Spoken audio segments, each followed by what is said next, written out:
Welcome into a special edition of the Quick Locks podcast. I'm Taft Gant, and today we'll take a deep dive into life as a sports bettor. Each year, billions of dollars are wagered on sports gambling, and with legalization across more and more states each year, that number is only growing.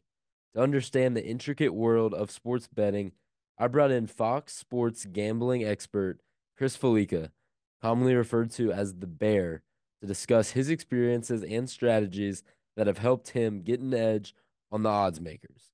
Fallica became one of the premier sports betting analysts while working for ESPN's College Gameday before making the jump over to Fox Sports in December of 2022. He appears on Fox's coverage of football, soccer, golf, tennis, MLB, NHL, and even horse racing. And if I missed one, it's likely that he bets on that too.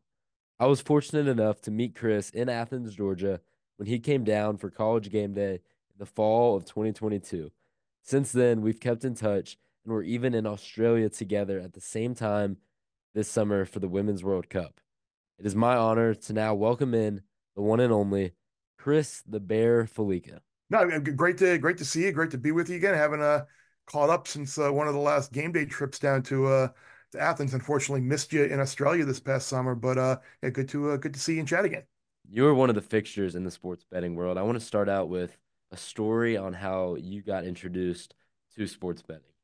I was kind of brought up, grew up on Long Island in the Northeast. My dad, his godfather used to write for a horse racing publication, and then look, I mean, I'm not gonna sit here and lie and be naive and foolish, and it's just kind of, but like everyone kind of had those football cards growing up where you had the parlay cards where you'd circle three or four teams and you'd go to the local whatever the bar or the auto body shop and you'd pick them up and you'd play and you'd put $5 or $10 down of your allowance money and try and turn it into 50 or $100. I mean, at a very young age, I'm sitting there with those NFL and college football parlay cards that my dad would get from his buddies, and that was really, I was always a sports fan growing up, so I mean that was my first real introduction to sports betting. Horse racing was something, like I said, growing up on Long Island with Belmont Park and Aqueduct and then Saratoga and upstate New York. Horse racing was a big part of my youth as well. And then going to school at Miami, kind of the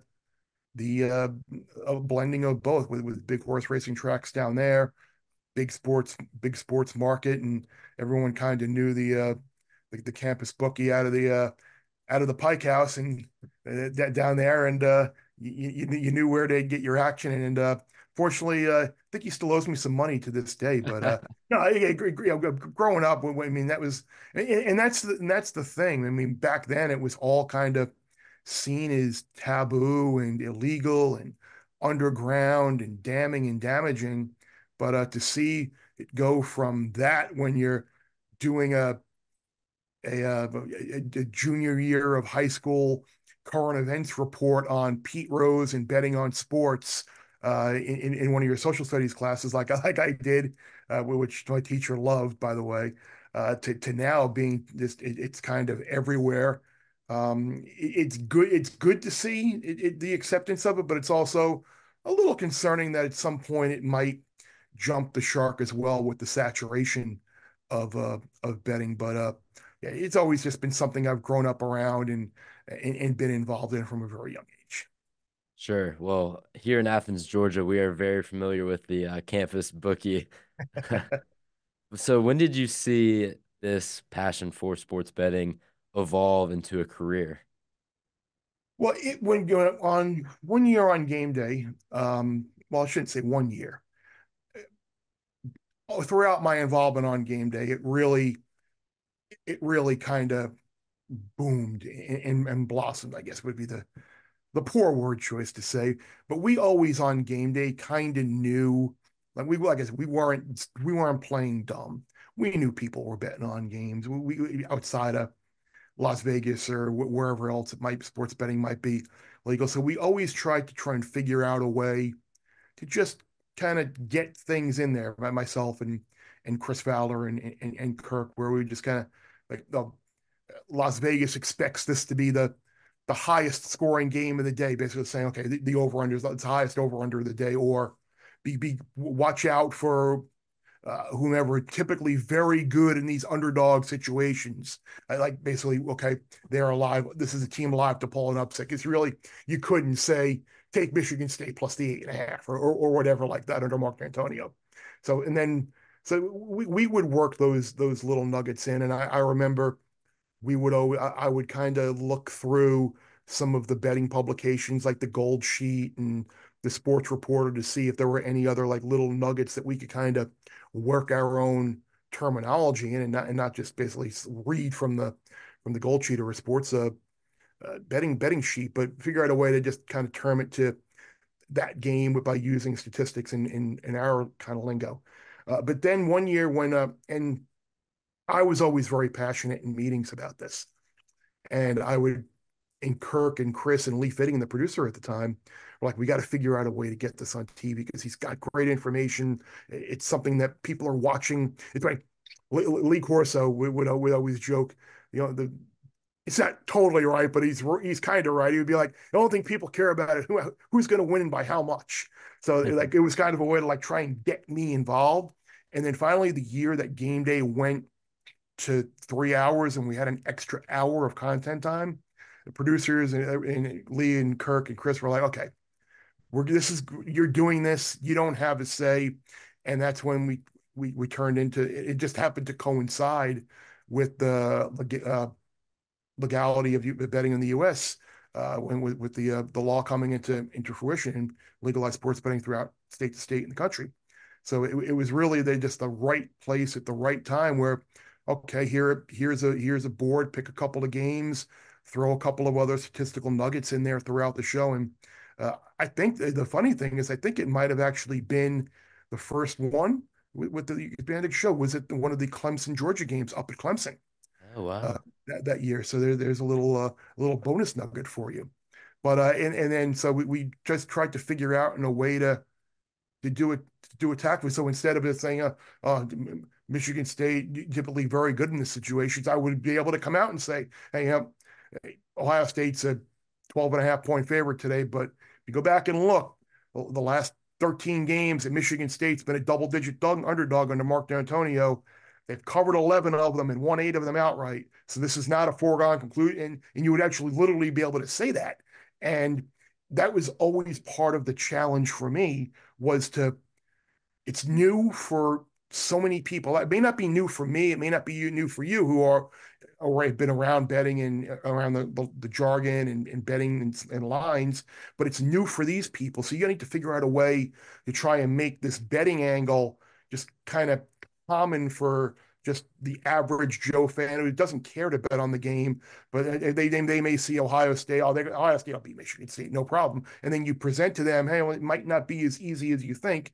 That's something that I hope that I found a way to kind of create a little bit of a niche there and trying to get and present betting jargon and betting notes and trends and information and present it in a way that just the common fan might find it interesting. Lee Corso, closer than the experts Yeah, predict. exactly. That's one of the Exactly. most, that's one of the first introductions where sports television would hint towards betting. Mm-hmm. And now look at how far it's evolved. What would you say, Chris, makes you a wagering expert and not just a guy who wagers and gives his picks out for game day and then now Fox? I kind of hate the term expert because I think it has I get that it's a compliment, but it just feels like it kind of has a negative connotation for me in a sense that okay, he thinks he kind of knows more than anyone else. But I think the way I try to view my title in the way I try to handicap and bet is just to try and look at like a combination of factors. I look at individual matchups using some EPA models, inefficiency. Maybe you look for a specific matchup where maybe you're getting a team that's very good against the run, but doesn't necessarily have a good pass defense, and they're facing a team that is pass happy, and maybe that's a really good edge there. I kind of look for, look, some people may here's one of the things that I think I differ from a lot of other handicappers out there who maybe model their only way they look at is model. If their model says Georgia should beat Tennessee by 9.24 points and the spread is 7, they're going to have or 9, they're going to play it. Whereas I may not look at necessarily that. I like looking at kind of like public, non-public side, and not religiously. It's something that I just kind of use as something to like games. I don't want to be on the side that everyone is on, and look at the time we're recording this, it's right during the middle of the NBA playoffs that just started. Like, look at the last week in the NBA playoffs. Everybody loved the Suns against the Timberwolves. Everybody loved the Sixers against the Knicks. Everybody loved the Kings to beat the Pelican. Like everybody loved the Bulls against the like all these side that everybody loves. They've all lost. So it's like, look, it's nothing scientific, but the people who set these numbers in Vegas or offshore at Pinnacle, wherever they originally originated from, like they kind of know what they're doing, and they're setting a number to try and get balanced play on both sides.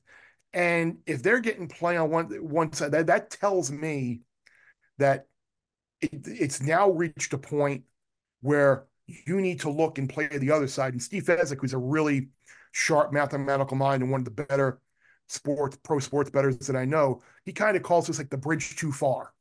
And like there is a point of resistance when you need to look at the other side and play it back. And I know Alan Boston has thought the same way about that. When like there are multiple respected people out there who I kind of have a mindset like Chris Andrews, the great odds maker and sportsbook director at South Point. He and I have become great friends, and I unsolicited to him one day. We just started talking about like I go, it might just be me, Chris, but like when I see 2.5, like in a football game, like that makes me want to bet the dog because it's like exposing yourself to the field goal, saying, okay, they win by 3, you bet the favorite, you win. Or if it's like a 3.5, I'm like, I want makes me want to bet the favorite because you're saying most people are going to take the dog at 3.5. They lose by a field goal, they win. And Chris said, you're exactly right. He goes, it's counterintuitive, but you should be taking 2.5 and laying 3.5. And people's minds explode when they hear that because they don't think it's a positive EV move. But if Chris Andrews is telling me that, and very successful bettors in the past are telling me like some of these moves are too much and you need to be looking the other way, I'm going to do that. So I kind of do that, and then using history. Was first and foremost a researcher. So I am always looking for notes and nuggets in history to kind of maybe support something, an initial opinion that I have. And I think people who like if I say, for example, there have been uh, in the last 10 years, there have been 20 games between teams that are ranked in the top 20 that are underdogs to unranked teams. And the unranked teams are 17-4 against the number. And like people's initial response is, well, what does that have to do? These teams aren't involved. Like I go, yeah, these specific teams aren't involved, but teams like this and this situation has happened numerous times. And this is just another example of this situation. These types of teams typically don't win when they're an underdog against these unranked teams. People see that ranked number and think that means something, and odds makers don't care at all about an AP poll ranking. So those are the types of things that I like to use. And maybe it doesn't make me an expert, but it makes me kind of a contrarian type thinker or a deep thinker, or maybe looking to use other things than this traditional power rating to come up with a pick on a game. So I mean that maybe if you want to say I'm an expert for that, then by all means I'm an expert. Well, in today's day and age, I think that's a really interesting approach because so many people have those computer generated Mm-hmm. models.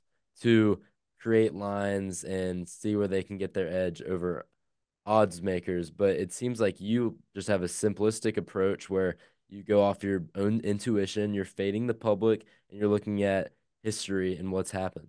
Yeah, I am an Indian. Look, that is not to say I don't use power ratings. I will look at Sagarin. I will look at FPI. I will look at SP Plus to get again. That's the first thing I'll kind of look at when I'm looking to what I think the line should be.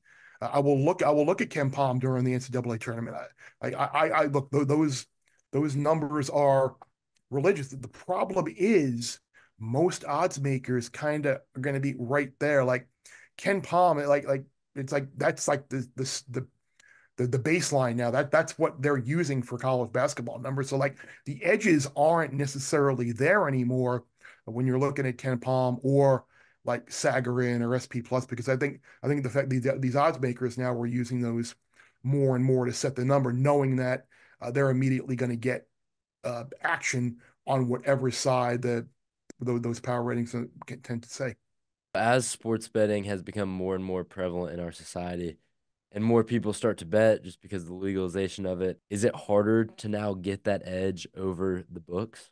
Yes, yeah, I think it is because the biggest issue that you will run into if you're a successful sports bettor or you're figuring out ways to make money sports betting, whether when you're using a plus EV model or an arbitrage model, if you have access to a lot of books, is you will get limited pretty quickly in those books. So the bets that you have the biggest edge on, or bets that might not even be bets. Arbitrage is like the only arbitrage is the only way to guarantee yourself making money. For those who don't know what arbitrage is, say you're at one book and they have a team as a minus 145 favorite.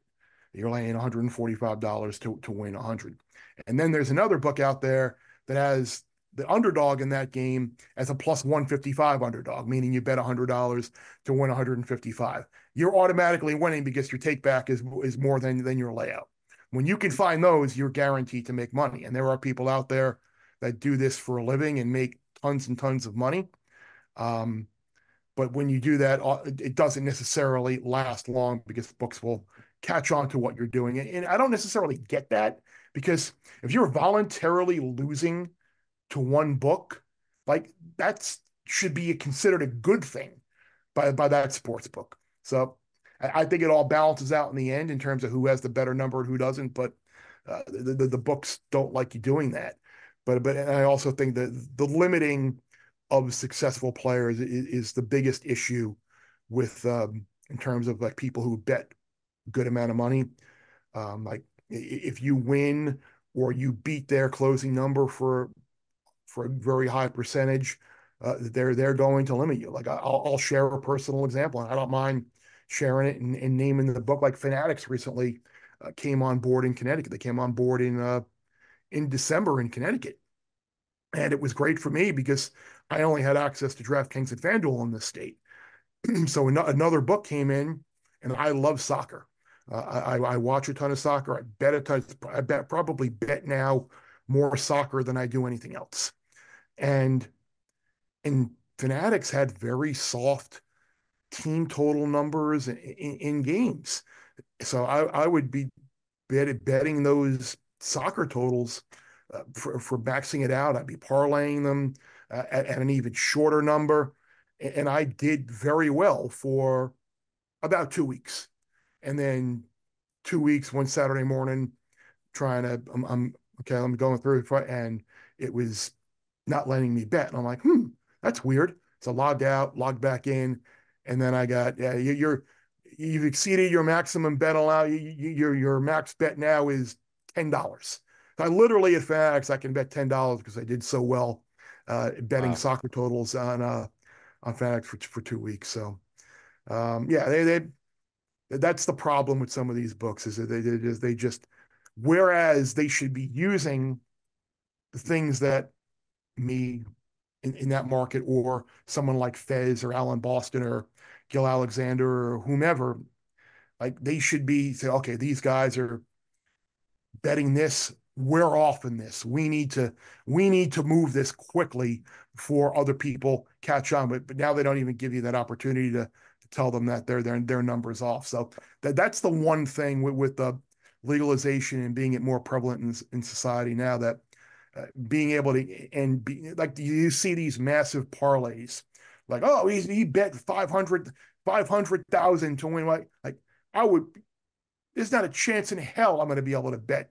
Hey, I don't have $500,000 to throw away on something. But the fact that these people like somehow find a way to get down $250,000 on a parlay on DraftKings or FanDuel, like that would be like insane to me.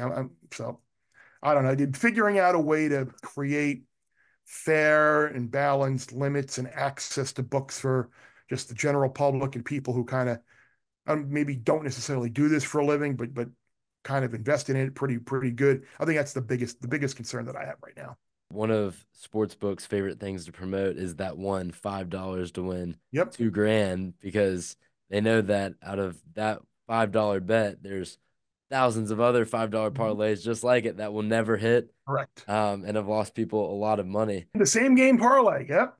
Yeah, same game And parlay. like, It's the most promotions for it. yep. And then people the bet a little to win a lot is the dream of a lot of bettors. And when you do hit one, you feel great.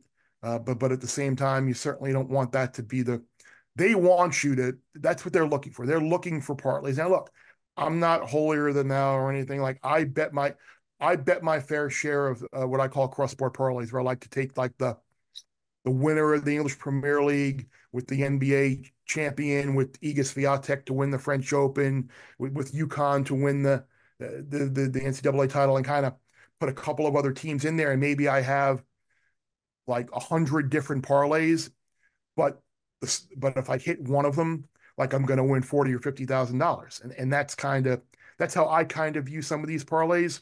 But like, I know people that like playing money line parlays, and that's fine as well. But the big like individual like plus parlay, they love the same game parlays, which like a lot. I mean, there's nothing wrong with putting $5 or $10 on a game, trying to win a few hundred. I mean, that you're watching a game, do it. That's fine. But just ultimately, don't think long run that's going to be the biggest way to have success. Leave us with this, Chris. What would be your best piece of advice to a sports bettor who is either just getting into it or is looking to stop being in red numbers? I would say, don't necessarily, if you don't think an underdog can win a game, or like a single digit underdog can win a game, like I wouldn't play them. That's kind of a bad answer though. I don't like that answer. I would say avoid avoid laying avoid the big minus numbers. I mean, I always like to say, like, even in baseball, and the White Sox may be proving me wrong this year, but even the worst teams in baseball win 40% of the time.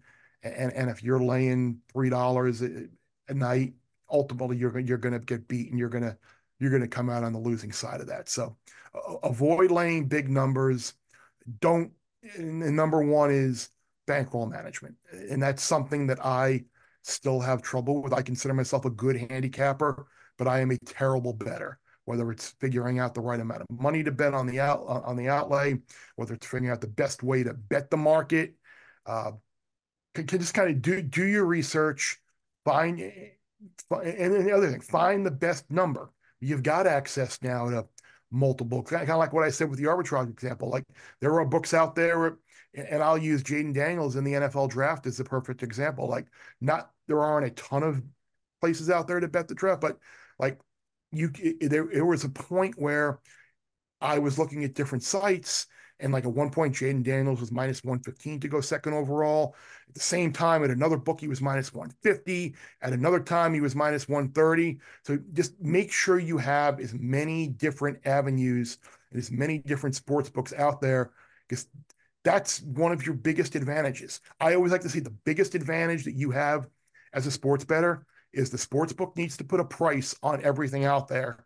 You don't need to bet everything. You can pick and choose on what you bet. You don't have to bet everything. But your second biggest advantage is you have access to all these books, use the information out there to find the best number for yourself to give yourself the best possible chance. Because it's hard to beat minus 110, and it's even harder to beat minus 150 and minus 200. That's for sure.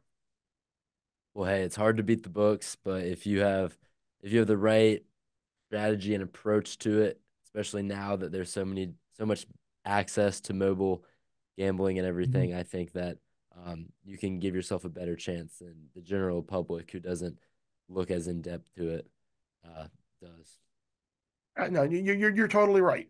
I just everybody has a different way of looking at things, and that's why you get the numbers that you do in certain spots. And that's why that you'll hang, and that's why the books ultimately win. Like I may think laying 7.5 in a game is the way to go, and there might be people out there obviously who think exactly opposite. Like, oh, this is a one possession game. Regardless, I would take the dog out. Maybe they won't win, but I don't think team A wins by more than 7 points. So like that's why the books are in the position that you are, and you just need to pick your spots. It's funny too. One other thing that I the other thing that I'm guilty at times of doing it as well. Don't overextend yourself in A, financially, and B, in number of bets. There are times out there where on a Friday afternoon or a Saturday morning, you get them, everyone gets them. Who do you like today? And I'll say two things.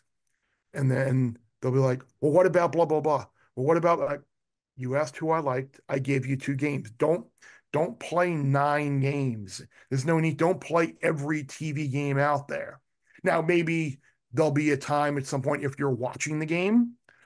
Live betting is a great vehicle, and I do so much live betting now in order to find a better number on some certain things. You can get. I remember a couple of years ago, like with the Masters. Look, John Rahm made double bogey on the first hole, and I think he drifted up to 20-1 to win the damn thing, and that was the year he wound up winning. So it's like don't necessarily take 8-1 prior when he double bogeys the first hole and you're getting twice the price that you were. And like golf is a great avenue for that for live betting, and even football and basketball when you're watching these games and you're like, yeah, there may be a basketball, especially in game with totals.